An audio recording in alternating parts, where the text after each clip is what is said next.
해가 이제 높은 지역이다 보니까 풍수적으로 이쪽이 부족하고.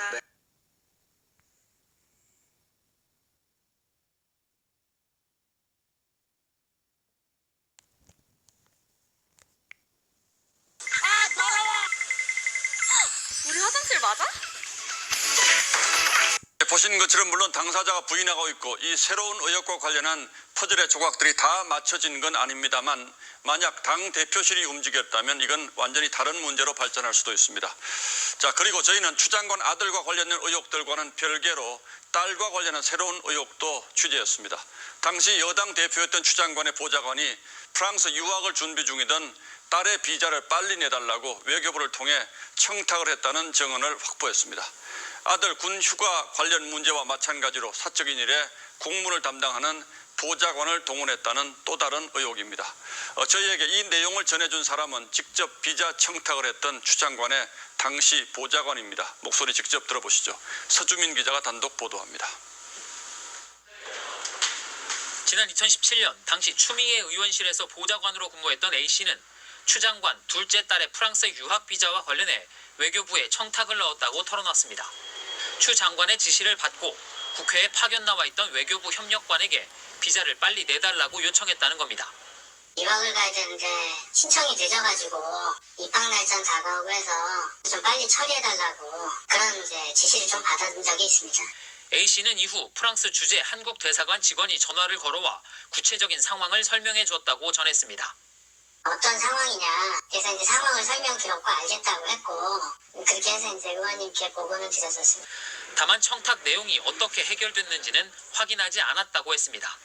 A씨가 청탁 전화를 걸었다는 당시 외교부 협력관은 현재 해외 공관에 파견돼 있는데 오늘 TV조선과의 통화에서 그런 일이 있었던 것 같기는 하다면서도 명확히 설명할 수 있는 상황은 아니라고 했습니다. 추 장관은 당시 민주당 대표이면서 외교부를 소관하는 국회 외교통일위원이기도 했습니다. 추 장관은 얼마 전 아들의 군 휴가 문제를 보좌관에게 지시해 해결했다는 의혹이 불거지자 사적 지시를 한 적이 없다고 했습니다. 보좌관이 뭐하러 그런 사적인 일에 지시를 받고 하겠습니까? 법무부는 장관 업무와 관련이 없다며 입장을 밝히지 않았고 추 장관은 연락이 닿지 않았습니다. TV조선 서주민입니다.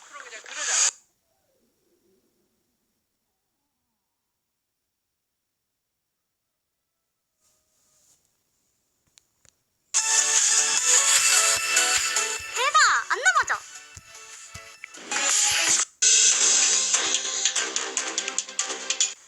안녕하십니까.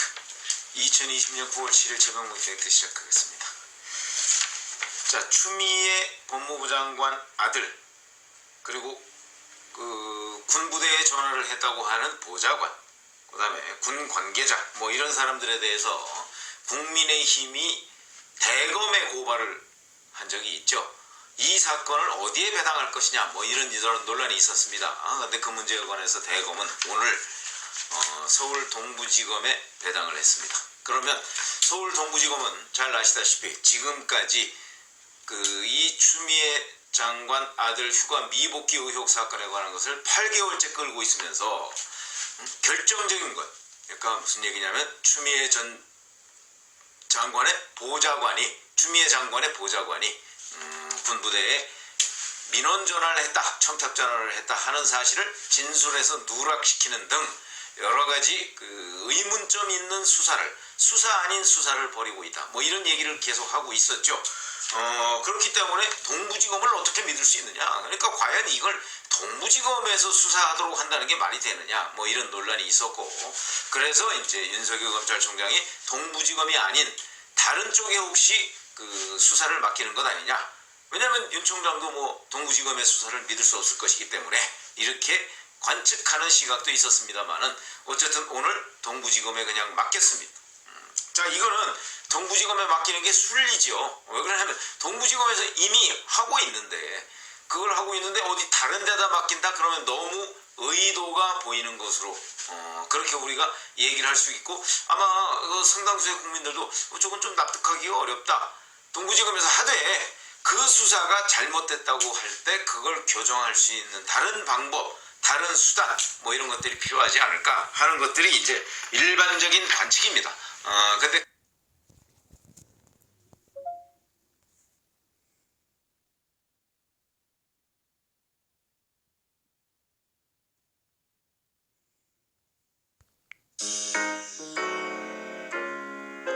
가장 편안해야 할 곳은 집입니다. 나무, 햇살, 바람이 만나는 곳도 집입니다. 함께 어울려 행복이 커지는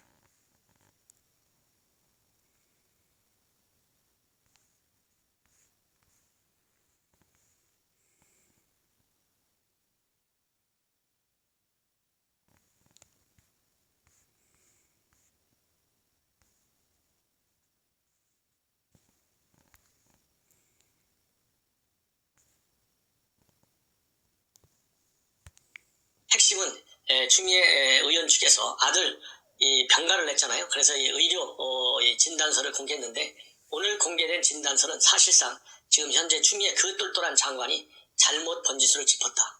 왜냐면요, 아팠냐 진짜로 아팠냐 수수 저희 병가를 낼 정도로 안 아팠냐 이것도 물론 의혹이지만요. 그거보다 더 중요한 의혹은 보좌관이 됐든 누가 됐든 간에 이 아들 비정상적인 휴가를 받아내기 위해서 외압을 행사했느냐 안 했느냐, 전화를 몇 번 했느냐 안 했느냐, 이것이 핵심이에요. 그리고 그 다음에 휴가를 한 번, 두 번, 세 번까지 받았잖아요. 한 번은 10일, 한 번은 10일간, 한 번은 9일간, 그 다음에 또 3박 4일간 이렇게 연거푸 28일간의 휴가를 받으면서 23일간의 휴가를 받으면서 과연 그게 정상적인 절차를 다 밟아서 휴가를 받았느냐 아니면 비정상적인 절차냐. 여러분들 카투샤가 아니라고 하더라도 통상적인 군대 휴가를 어떻게 3번씩이나 부대에 한 번 들어가지 않고 받아낼 수 있냐고요. 이거는 뭔가 의심이 갈 수밖에 없지 않습니까? 이런 거에 관해서는 일체 변호인 측에서 입장을 밝히고 있지 않아요. 그리고 여러분들 잘 아시다시피 추미애가 누굽니까? 부동산 문제가 거론되니까 국토부 장관이 된 것처럼 부동산 문제에 관해서 금융과 부동산은 분리되어야 된다.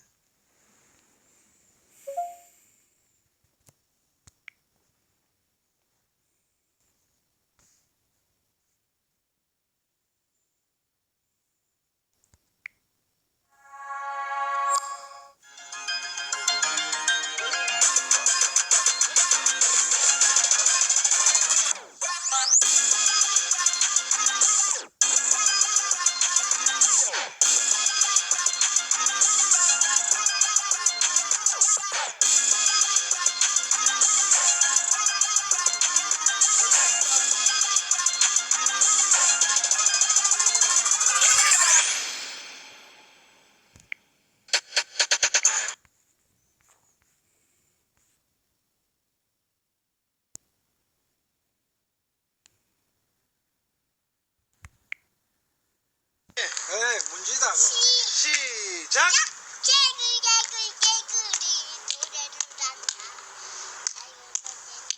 이리 보고. 거기. 크게.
분열된 집은 바로 설 수 없습니다. 무명에 가깝던 에이브러햄 링컨을 일약 스타 정치인으로 만든 건 이 분열의 집 연설입니다. 노예제를 두고 북부와 남부가 극단으로 대립하는 상황에서 통합을 강조한 이 명연설로 그는 백악관으로 가는 길을 열었고 향후 노예제 폐지까지 이끌었습니다. 언어는 정치에서 가장 강력한 무기입니다. 때에 맞는 지도자의 말 한마디는 국민을 하나로 뭉치게 해 위기를 돌파하는 힘이 되기도 합니다. 이번 주 문재인 대통령이 SNS에 올린 간호사 격려글을 두고는 분열의 메시지다, 감사의 메시지다로 편이 갈라졌습니다. 의사와 간호사, 분열의 언어로 가르는 대통령. 다음은 또 누구를 적으로 돌리실 셈입니까? 메시지가 무엇인지가 가장 중요한 것이라고 생각한다는 겁니다. 왜 이 시점에 간호사들에게 그러한 메시지를 던졌는가? 의사 파업이 벌어지던 시점에 던진 메시지였기에 간호사를 격려하는 의도로만 보기는 어려웠습니다.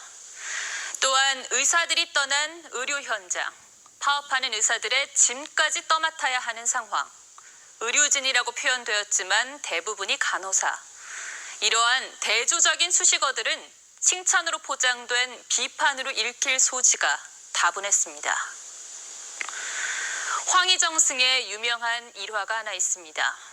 황희가 소 2마리를 부리며 일하는 농부에게 누런 소와 검정 소 중 누가 일을 잘하는지 물었습니다. 농부는 짐승이라도 비교당하면 싫어한다며 귀에 대고 누런 소가 일을 잘한다고 소곤소곤 답했다죠. 농부는 칭찬을 하더라도 때와 상황을 가릴 줄 알았습니다. 어제 대통령은 의사들에게 고마움을 전했습니다만 코로나 사태에서 국민만 보고 분투해온 의사와 간호사 모두 상처를 받은 뒤였습니다. 말 한마디는 무겁기가 천금 같고 한마디 말이 상하게 할 때는 아프기가 칼로 베는 것 같다. 하물며 국가 지도자의 말 한마디는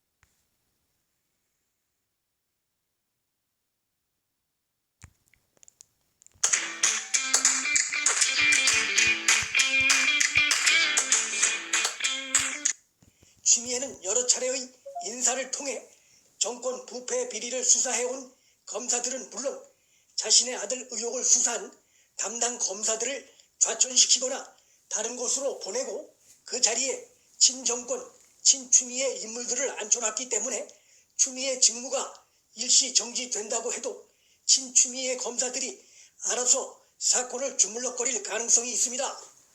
바로 이러한 구조적 환경 때문에 공정하고 정의로운 수사를 위해 추미애가 물러나야 한다는 것이 최소한의 요구로서 등장하고 있지만 추미애는 스스로 물러나지 않을 가능성이 높아 보이는 상황입니다. 그 이유는 첫째, 물러날 경우 추미애는 그때부터 자신이 그간 고발당한 각종 사건의 피의자로 검찰에 불려다녀야 한다는 두려움이 있을 수 있습니다. 추미애는 소위 검언유착 의혹 수사 관련 피의사실 공포 혐의, 윤 총장 수사 지휘권 배제 관련 공무상 비밀 누설 혐의, 자신의 아들 관련한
후보 지지자로서 여기 알고 여기 왔는데요.